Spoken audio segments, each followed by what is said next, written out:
The basis of all Indian philosophy is called the self. And this word in Sanskrit is Atman, and that means self in the vastest possible sense and the most inclusive sense of the word. It means yourself, and it means also self as such, existence as such, the totality of all being. And of course, this is something that one cannot talk about in the sense of talking about it logically. You can talk about it. A poet can talk about anything, and the Upanishads are very largely poetry. Of course, everything in the world, knives and forks, tables and chairs, trees and stones, are indescribable. Korzybski referred to the physical world as the unspeakable world, which was really rather a funny name, because it has two edges. It's, of course, something you can't say anything about, that is to say, it is ineffable, but it's unspeakable also in the sense of the word meaning something taboo. And we shall see as we go on wherein that taboo consists. From the standpoint of logic, we can't say anything about everything, because in order to say something about something and state it logically, you have to be able to put it in a class. Now, classes are intellectual boxes. When you play games like animal, vegetable, and mineral, you've got there 3 boxes. And when you come to think of it, you don't know what any 2 of those boxes are really, without the third, or especially you don't know any one without another. Because in order to have a box, there must be what's inside the box and what's outside the box. And then by this method of contrast, we can make a logical discussion about things. All words, therefore, are labels on intellectual pigeonholes. But then, when you come to something which is completely all-inclusive, when you come to the which than which there is no whicher, to what fundamentally is, then you're without a box, and you can't talk logically.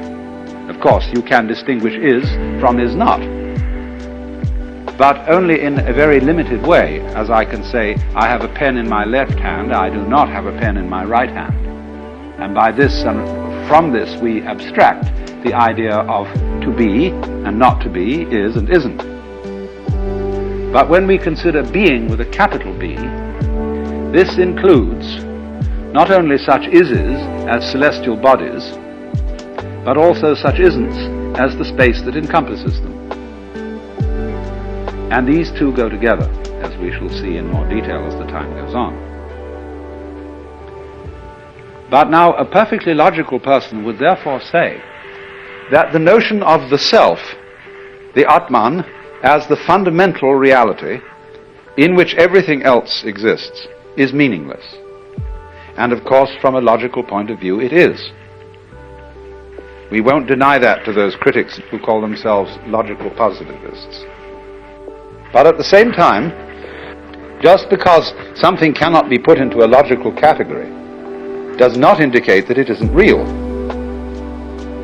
The self, you see, bears somewhat the same relationship to the world as the diaphragm of the speaker in this radio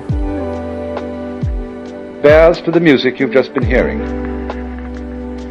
None of the music was about the diaphragm, and nobody said anything about there being a diaphragm. The diaphragm as such didn't come into the picture, and yet it was everything in the picture. All those different noises were vibrations of this thin film of metal. So also with your eardrum, so also with the apparatus of your eyes. Your eyes, you see, have no recognizable color. I mean, you may have brown eyes or blue eyes or green eyes, but the actual lens of the eye is what we call colorless. Of course, it might have a color, Only because we are seeing that color all the time, we don't notice it. Just as if you wear sunglasses, after a while you cease to notice that you've got them on. The green of the sunglass, you see, becomes the colorless color. So one might ask then, just as you say, well, what is it on? What is the music on? Is it on tape? Is it on a speaker? Is it on a drum? Whatever the variations may be. We can ask the question, what are you all on? What is all this on? And the Hindus answer, it's on the self. Like we say, this one's on me. It isn't that there's only one self in the sense that is taught in a philosophy called solipsism. Solipsism is the idea that you are the only person who exists and everybody else is your dream. Nobody can prove that this isn't so, except I'd like to see a congress of solipsists arguing as to which one of them is really there. It isn't that, it's more complex than that. It's saying that the self in each one of you is really at root one. Just in the same way that you have all over your body millions of nerve ends. Each one of those nerve ends is, as it were, a little eye, because all the senses are fundamentally one sense. There are various forms of touch. And the most delicate of the forms of touch is, of course, the human eye. Then the ear, and so on down the list of the senses. Now imagine then every little nerve end is a little eye. And it gets its impression of the world, but it sends it all back into the central brain. Well, in a somewhat similar way, every person, every animal, every what the Hindus call sentient being, and even rocks are regarded as sentient beings in a very, very primitive form. Because when you say, take a piece of wood, which is supposed to be dead, or let's just take a real rock, and I go, that is the rock's response. And that indicates the rock's vibration, and that is a very, very primitive form of consciousness. The rock goes jangle all the way through and produces this noise.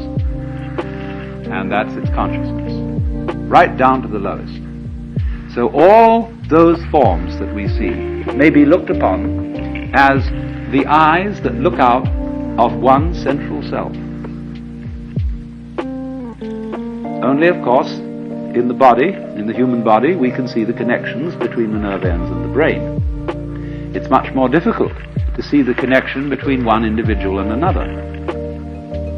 If they're married, that's a little bit closer. But just all us human beings rattling around, we're not even rooted to the ground like trees. And therefore it's very easy for us to form the impression that I am only what is inside my bag of skin. And that my ego, myself, is a different self from yourself. And we are all, therefore, fundamentally disconnected. Now that, of course, is a superstition. It is an idea brought into us by our upbringing and by our various cultures. Because actually, from a perfectly physical point of view, not talking anything about metaphysics, no person exists alone. Or as the poet Donne put it, no man is an island. You exist, each one of you, strictly courtesy of your parents. And we need, in order to live, the cooperation of a community, of a society, not only of people, but also of plants, many kinds of animals, insects, bacteria, air, temperature, cosmic rays. Every kind of thing that is around us is as essential to our being as our heads.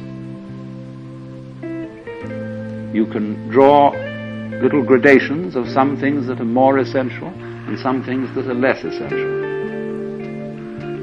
But fundamentally, everything is necessary for your existence.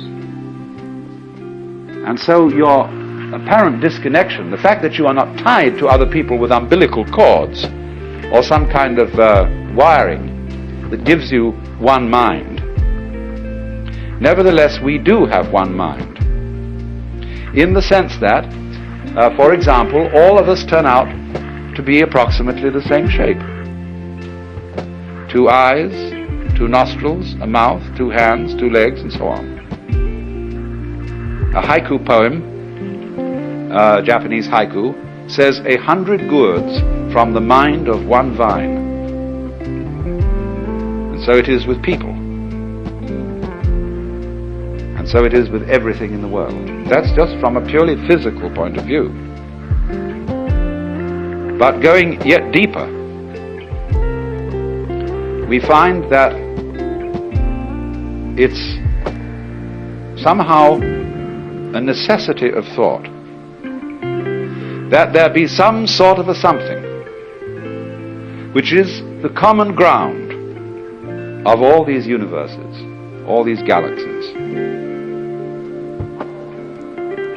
And that ground is the self, as Hindus understand it, the Atman.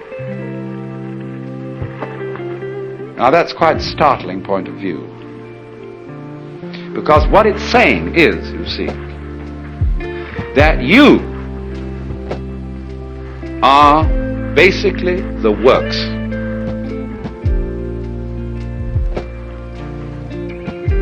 Now, the Hindus do say that the self, the great self, is consciousness. But of course that does not mean consciousness in the sense of our ordinary everyday consciousness. Ordinary everyday consciousness is indeed a form of this kind of consciousness, shall we say a manifestation of it. But naturally, you see, you have going on all the time 2 types of consciousness. Number 1, the things you notice. And you notice things by having words or other symbols which you attach to them. It's very difficult to notice a thing for which you don't have a name and which you can't classify by some sort of image or shape. There are peoples, of course, who notice things that we don't notice. Eskimos have 5 different words for snow, because snow is very important to them, and to us it's all just plain snow. Hopis have words for dry space, which is we don't have one word for that. There are all kinds of variations in language according to what people notice.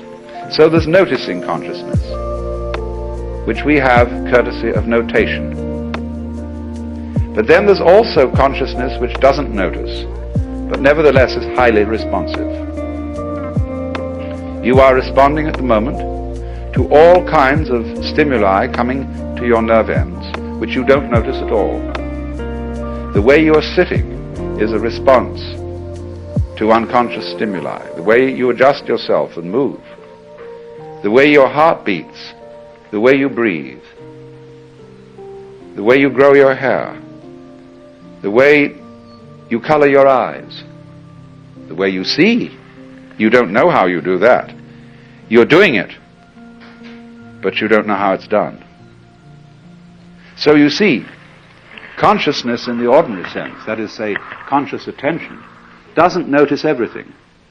It only notices very little of the world. If I ask you, what did you do yesterday? You will give me a story, which you will write out in words or say in words, and you will stretch that out in a long, thin line.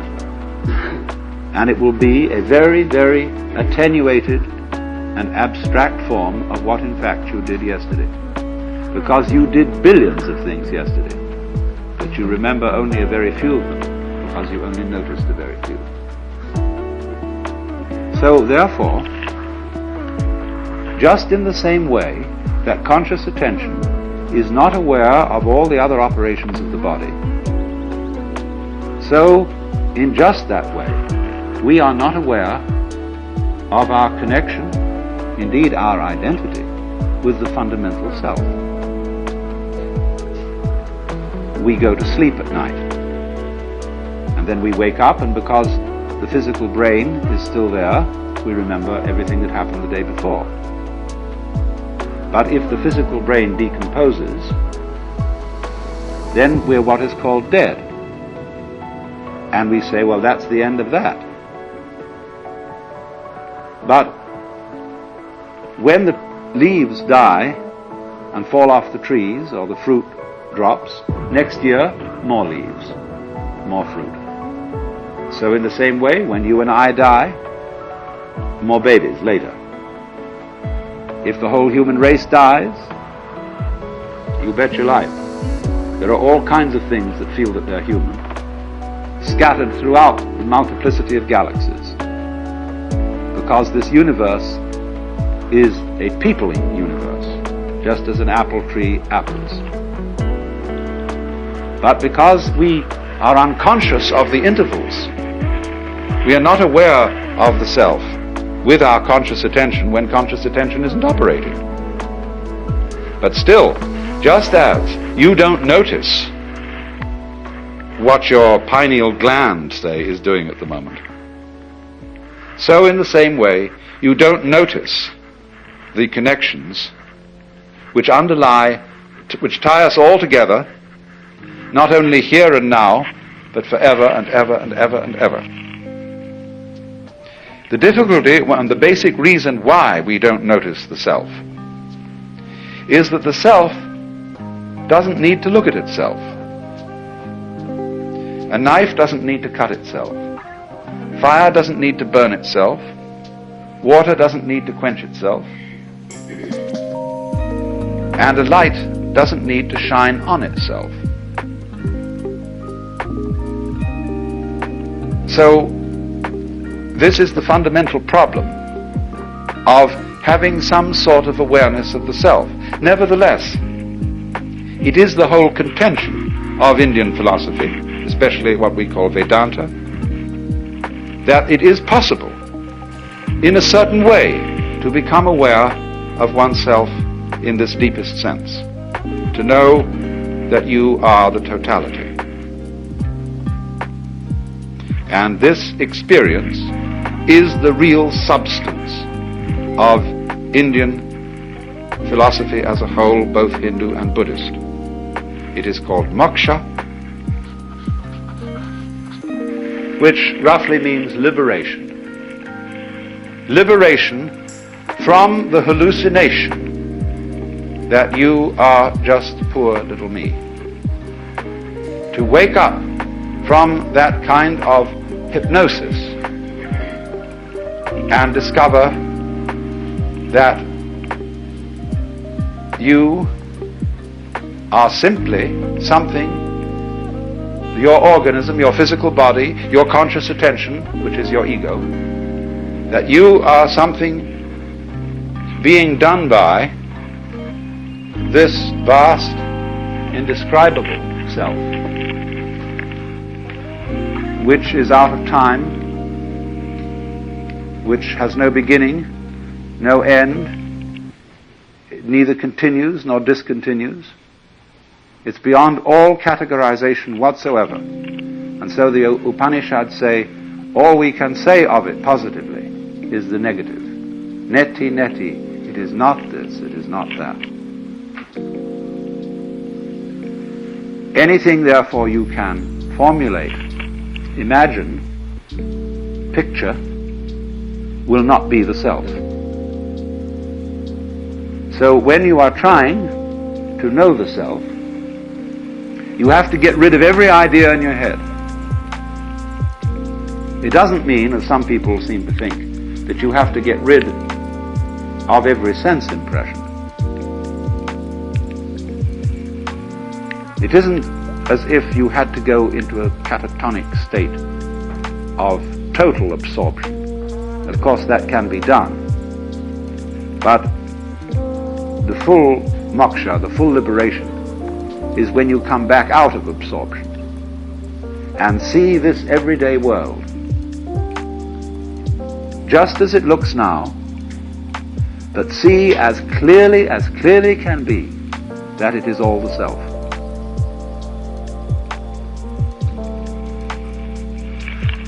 It is comparable to something like this.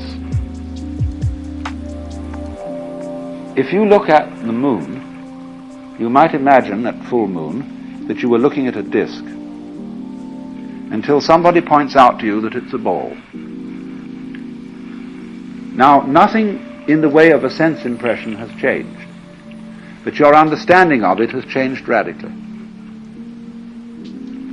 Sunrise is not the same event for a person who thinks that the Earth is the center of the solar system as it is for a person who knows that the Sun is the center of the solar system and that the Earth is turning. The senses see the same event, but there is a different interpretation. And so more is seen. Seeing is done much more with the mind than with the eye. We see what we are taught to see. We see in terms of our ideological structure, our culture, our conditioning. And so all that conditioning teaches us to see the world in its separateness. But you can be deconditioned from that and see just this same world that you're looking at now in its unity. There are a few hints that I can give right now as to how that happens. Only I shall go into this much more fully in the last session. You must understand, right to begin with, that when we talk of things, people, and houses, and waters, and mountains, that thinking about them that way emphasizes their difference. It stresses differentiation. But you see, you don't really know what differentiation is unless you know what sameness is. Just as you don't know what to be is unless you know the meaning of not to be. And the boundaries of things which outline them, and we say, well, I begin maybe up here, and above my head it's not me anymore. So this cranium thing, the skull with hair on top of it, divides me from space. True if you want to look at it that way, but it's equally true that my cranium joins me to space. Imagine what would happen to me if there weren't any space around me. My outline would thereupon disappear. Because you see, every boundary needs two sides, the inside and the outside. And you can't separate them. So boundaries are held in common. They join things as much as they divide them. Now, we are taught, you see, not to see that way. Our conscious attention is captured by figures within backgrounds, and it tends to ignore backgrounds. It is captured by things that move rather than things that are relatively still. And so when we see someone going up a hill, we say the man is going up the hill. We don't see also that the hill is coming down to the man. If you really know how to climb hills, you will feel the hill lifting you up as you climb. And that will make climbing much easier. Every pull is also a push, and every push is also a pull. When I put my hand out like that, it is correct to say that it is pulled out as that I push it out. You can see that easily in turning the steering wheel of a car. Are you pulling it or pushing it? Both. So you can become aware of this tremendous interconnectedness of everything. And that is one aspect, one fragment of what somebody who is moksha, who is liberated, sees.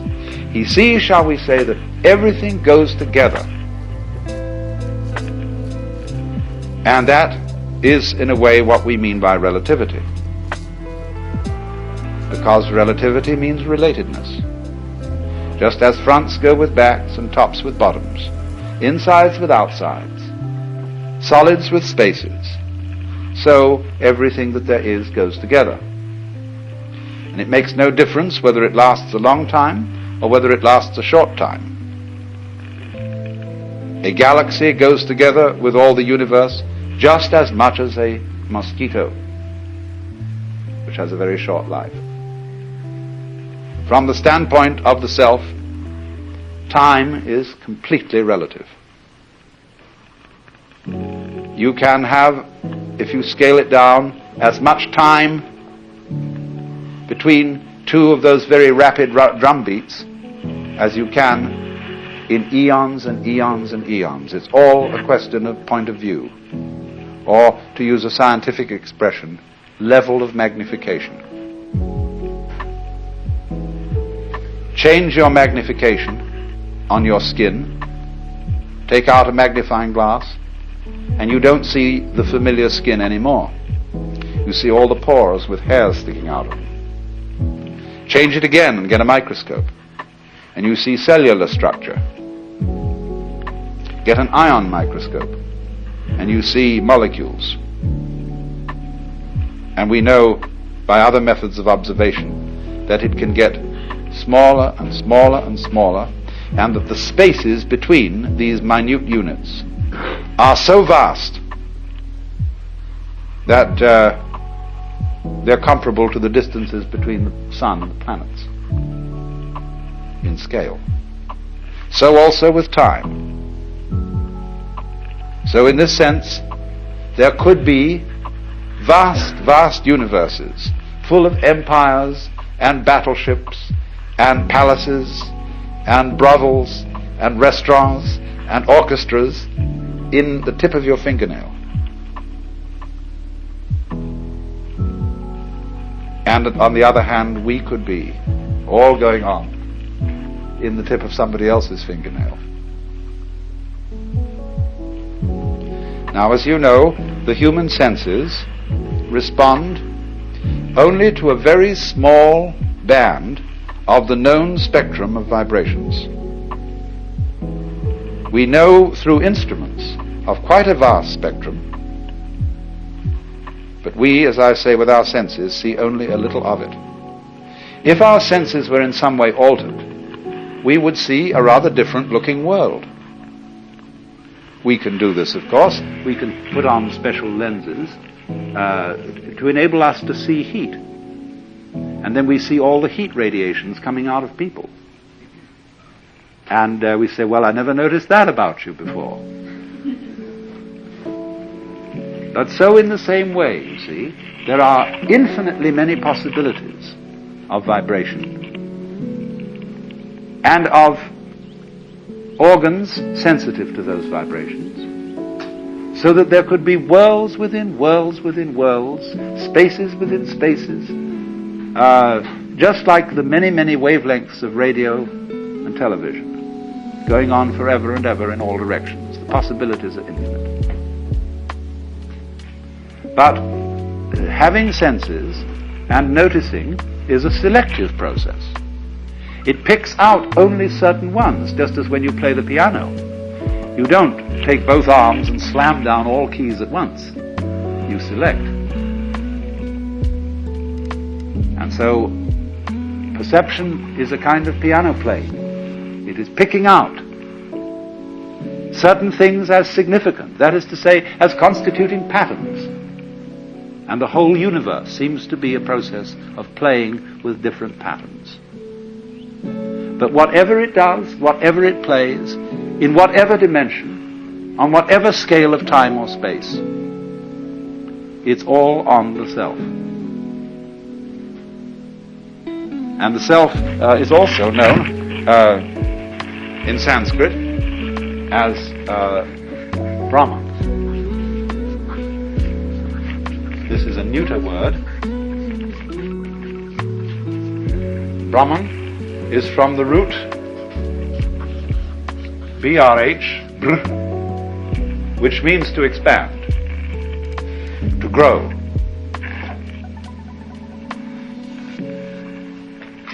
It isn't quite clear exactly why this word was chosen. Sometimes there's a still better word for the self, which I like, is the word tat. Almost like tit for tat. Tat. Tat means that. We get our word that from the Sanskrit tat. And so when the baby comes into being, first of all, the first thing it says is da. Da. The baby is pointing. Da, da, da. And it's saying that. Look, isn't that marvelous? That. You see? So that is the witch than which there is no witcher. And so you get the formula in this Brihadaranyaka Upanishad. Tat tvam asi. Which means tat, that, tvam, Latin, you, asi, are. You are that. Or that thou art. That art thou. So, in this sense then, every self is modeled on and is an expression of the one self, because you all feel individually that you're the center of the world. And everything else is seen in circles, circling out, sphering out from where you are. And that's, as it were, they call them microcosm, the little cosmos. But then in the same way, the macrocosm has a central self, although this is not central in the way we talk about centers in space. Do you see that? A center of a circle is in the middle of the circle, and the circumference is away from it. But you could use a phrase that the Christian theologians have used of God, that circle whose center is everywhere and whose circumference is nowhere. You could speak of Brahman that way. It isn't in the middle of the universe, spatially speaking. You might ask the question, where is the universe? Ever thought of that one? Where is it? Well, you can't say where, because everywhere has to be in relation to something. There would have to be another universe to say where this one is. But then, since those two together would constitute the universe, we wouldn't still be able to say where it was. It isn't anywhere. And so in that sense, the center isn't anywhere in space, locally. And furthermore, the kind of space we are dealing with is only one possible kind of space. It's the kind of space our physical organisms are attuned to. We are, you see, like the radio. We pick up what wavelength we're on.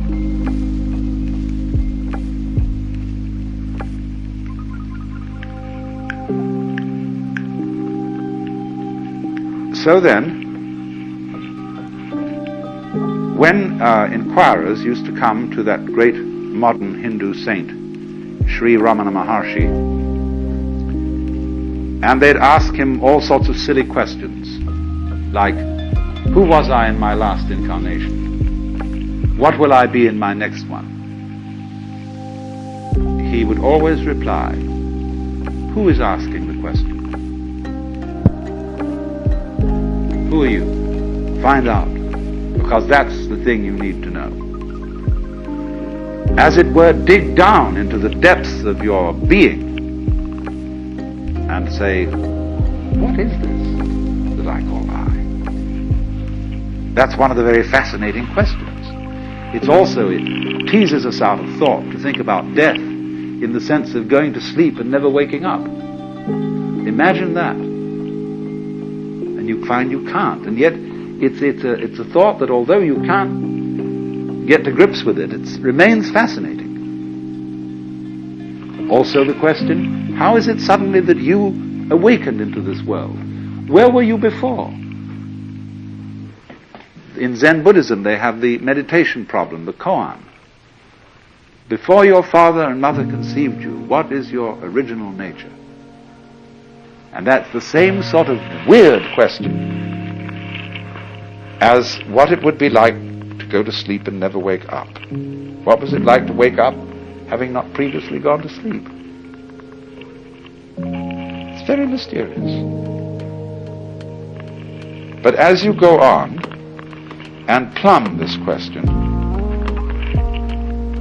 you begin to develop the feeling that your existence is exceedingly odd. In many ways odd. Odd because it is here and it so easily might not have been. After all, if your father hadn't met your mother, would you be here? Now, of course, somebody would be here, because he might have met somebody else. Would that be you? Of course it would. Don't you see? You can only be you by being someone. But every someone is you. Every someone is I. That's your name, you say. It's me. I am here. And everybody feels that I in the same way. It's the same feeling. Just like blue everywhere is the same color.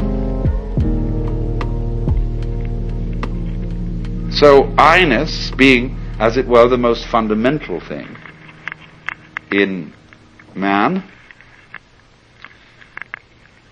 is also fundamental to the universe. It too is I. And our I is a special case of it, coming out from the, in quotes, central I, like so many tits from the belly of a sow, or so many spines from a sea urchin, so many legs from a spider. And that is, of course, why the images of the Hindu gods are shown with many arms or many faces, because it is saying that all arms are the arms of the divinity. All faces are its masks. So, you see, there's really nothing to worry about. Because the important you is perfectly indestructible. It's what there is. Now, of course, a Hindu like Krishnamurti would say you must be very careful about beliefs like that, because you may be using this idea of an eternal self, which is the real self in you, as an escape, as an expression of your fear of ceasing to be. And indeed, most beliefs are used in that way. People commonly say, I need a religion because I need something to hang on to. Now, if you need something to hang on to, you have not got religion, because you've got the opposite of faith. Faith is not a state of hanging on to something. Faith is a state of letting go. So you see, lots of people like to have a very definite idea of God. They want to be able to think of him as a benevolent old gentleman with a big beard who's very kindly and loving, or at least some sort of spirit of high moral character, depending on what you mean by morals. And so they believe that God is like that. But you see, the Hindus start by getting rid of beliefs. That, I said, to know the self, you must get every idea out of your head about what the self could be. That doesn't mean you cease to have ideas about how to cook bread. It means that you abandon all ideas of the self. because that creates a transparent state of mind in which and through which the self can become manifest. So believing in it isn't the point. The point is knowing it. And either you know it or you don't. And when you do know it, there's no question of believing in it because you know it. But before you know it, it doesn't really help you to believe in it. That's too bad. So you mustn't believe anything I say about the self, that is. I can, in every word, I express it, but in no word do I describe it. You see, that's the teeth can't bite themselves bit. So,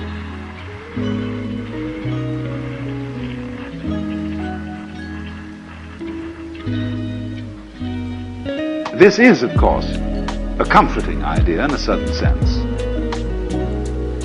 that our comings and goings, our fortunes and misfortunes are a sort of mirage.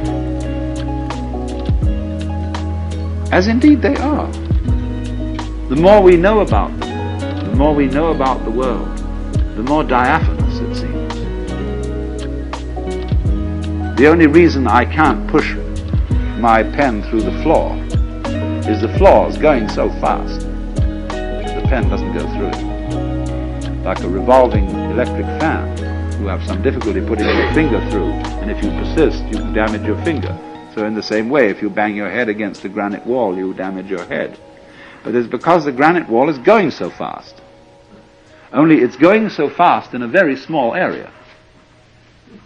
All those molecules are running around to beat the band. And that's why it's so strong. In sloppier things like air, it's not so fast.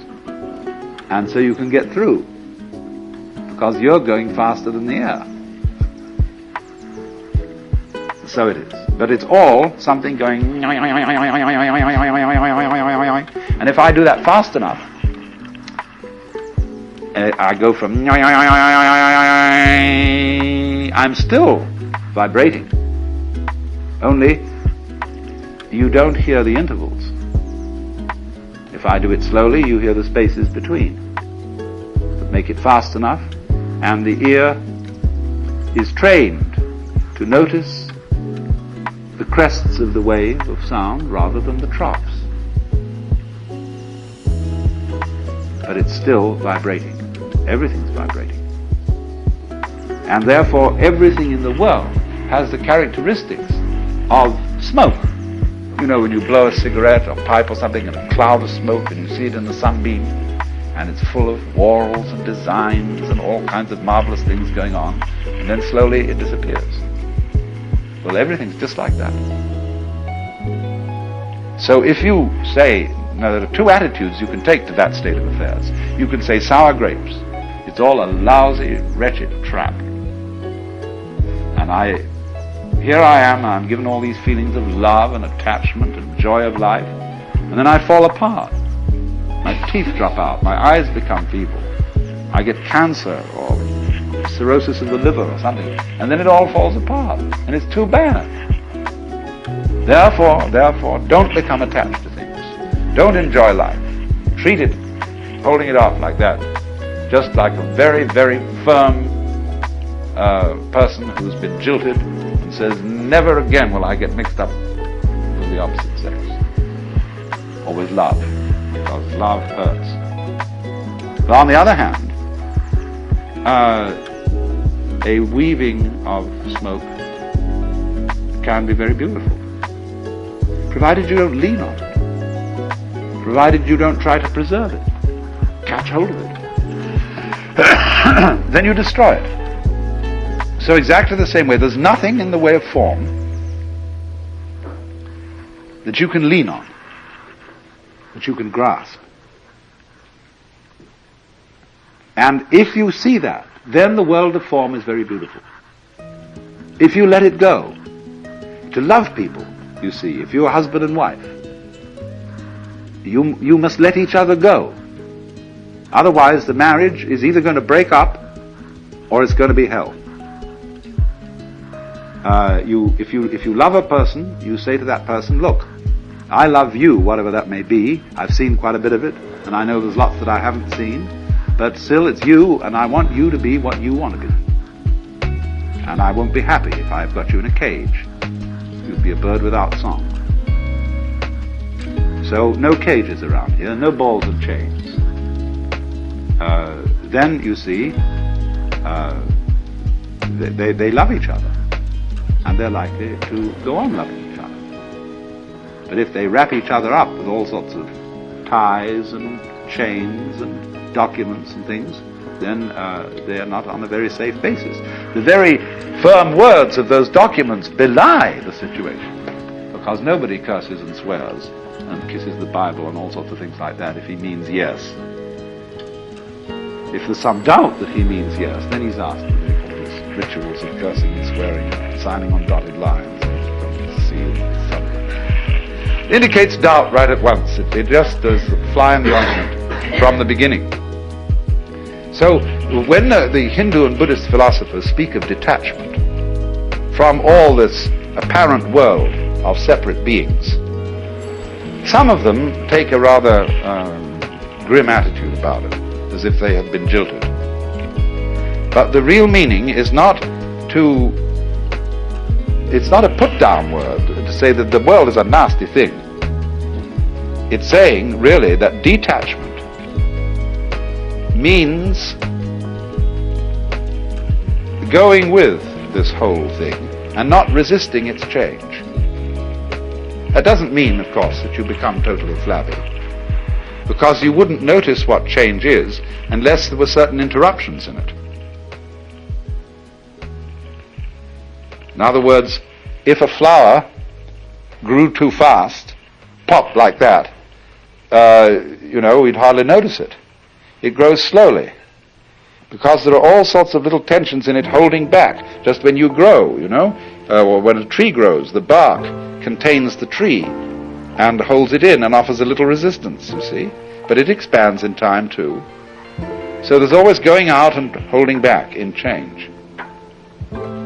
So to go with that, though, and you can afford to go with it, you can afford to get mixed up in life and to fall in love and to get involved with all sorts of things.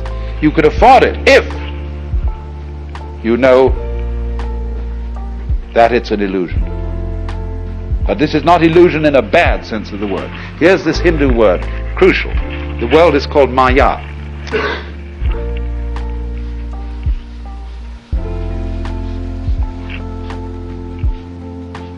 From the root, mat.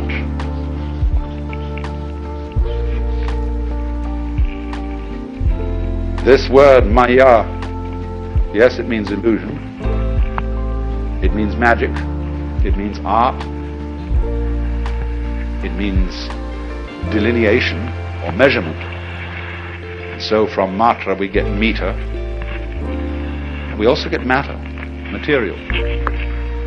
Isn't it funny that when we say material, today we mean something very real, whereas the root of the word is illusion. So you see, measurement is kind of an illusion. You don't find inches lying around. You can't pick up an inch. And you can't do anything with an hour. It has to be an hour of something. It has to be an inch of something. So in the same way that hours and inches and pounds and dollars and so on are actually imaginary.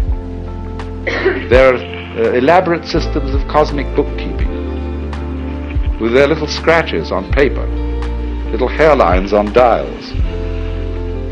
So in exactly that way, the distinction between things is Maya, is imaginary. But what an imagination! See? So, in a way, to say that the world is Maya is at the same time to say that what lies behind Maya is immaterial. Look at the reversal of the word. Oh, it's immaterial. It doesn't matter. What matters? It's all this. But now, that gets us to a deeper point yet. The self, the real self, doesn't matter. Which is another way of saying, it doesn't exist for any purpose. It doesn't need to exist for any purpose. What purpose would it exist for? When it's what there is. It doesn't need, it won't find anything in the future. Has nothing in the past that it has to go back and remember. Is now. An eternal now. And so in that way, it doesn't matter. But therefore, the most important thing in the universe is the one thing that doesn't matter, the one thing that's totally and completely useless, and that nobody can find anything for. Once a Zen master was asked, what is the most valuable thing in the world? And he answered, the head of a dead cat. Why? Because no one can put a price on it. So this self, the Brahman, is like the head of a dead cat. But you see, if then you say, I really ought to get that dead cat's head, because something spiritual about it, and it'd be very good for me. After all, if I knew the self, I might be a better person. People might like me more. I'd be more constructive in society. I would do this, that, and the other. But you see, that's putting the cart before the horse. That's trying to make the tail wag the dog. The knowledge of Brahman, the self, never does anybody any good if they're trying to make it do them some good. Only when they are not concerned with whether it does them any good or not, does it do them any good. It's like when you relax and you go out and play. Americans in particular don't know how to do this because they're always justified. They always say it's good for me, it's exercise. It was to change from work, and that'll be able to make me work better. See? Everything they do is done for some serious reason. It's the Protestant conscience. And so we never play, except very exceptionally. Because play is that which is done just for itself, for fun. So the self, the Atman, the Brahman, exists for fun. It has no reason to exist. It's completely useless. And it is, therefore, Maya is linked with the word Leela.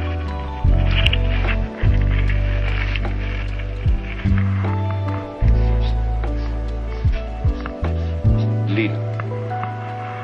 And that means play. Also, of course, the word illusion in English is derived from the Latin ludere, to play. So, the nature, you might say, of the self is that it does no work. It only plays. Work is something serious, you know, that you do for a purpose, because you believe that you've got to go on living. You work to survive, because you think you have to survive. That was one of the things they told you as a little child. You've got to go on, man. But you don't have to. This thing doesn't have to go on. That's why it does.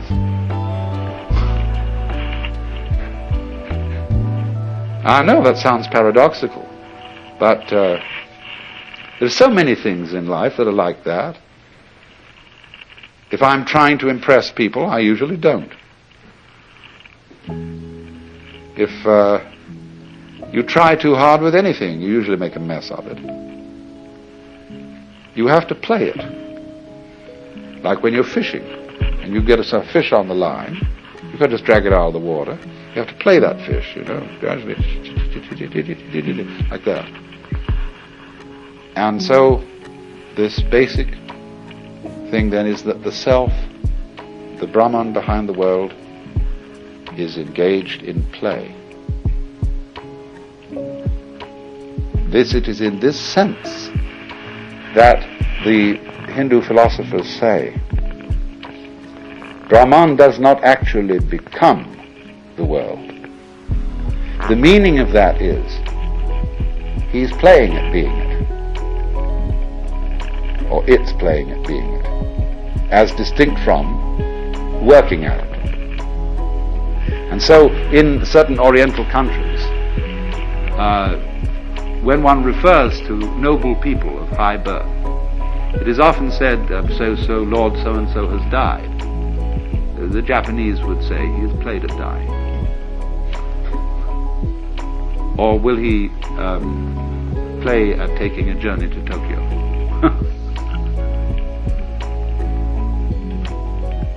So,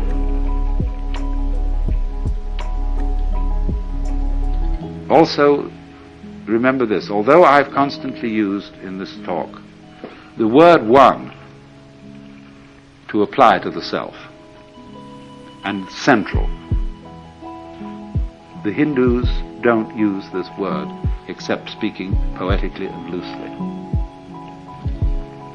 The self is not one. The self is called non-dual, because you see the idea of one as an opposite. The opposite of one is many, or none. But the which than which there is no whicher has no opposite. There's nothing outside it. So you can't call it one, because one is an exclusive idea. It excludes two. So they call it, instead of one, they call it non-dual, which is Advaita. This is from the word, you see, Deva is the root meaning two. It's in our, the V becomes U, so we get dual. And A is the meaning in Sanskrit often non. Non-dual, Advaita. And so it doesn't exclude anything. One is an exclusive word. Advaita is meant to be a totally inclusive kind of unity. Now, of course, this word itself, when you look at it from a logical standpoint, is a dualistic word, just like one. It's the opposite of Dvaita. Dvaita and Advaita. But the idea here in Indian philosophy is to use this word in a certain way. Now, you know that on a flat surface, you can't draw 3 dimensions. Anything you draw will be in 2 dimensions. But when we do this,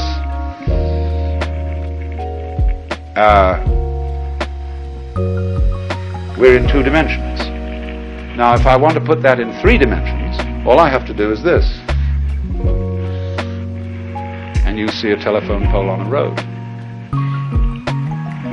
Why? Why do we see 3 dimensions? Because of an artistic convention called one-pointed perspective, which will give you the illusion of a 3rd dimension. Now, in other words, a 2-dimensional line is being used to imply a 3rd dimension which can never be expressed on a flat surface. So in exactly the same way, Advaita is a word used specially to designate what lies beyond all logical categories. Perhaps the simplest way in which one can express Advaita is this. Take a piece of paper, and it clearly has 2 different sides. Only by the elaborate joke of the Möbius strip in mathematical topology can you make a one-sided piece of paper. But in all ordinary cases, a piece of paper has 2 quite different sides. But these 2 different sides are inseparable. You don't have one without the other. There is therefore, shall we say, a secret conspiracy between the two sides of a piece of paper, always to be found together. Only, what is this? You see, when you get your boxes, every inside has an outside, and they go together. It's that going together that is non-duality. It expresses itself as duality, but all dualities that we know go together. That is the non-duality that is the secret link between them.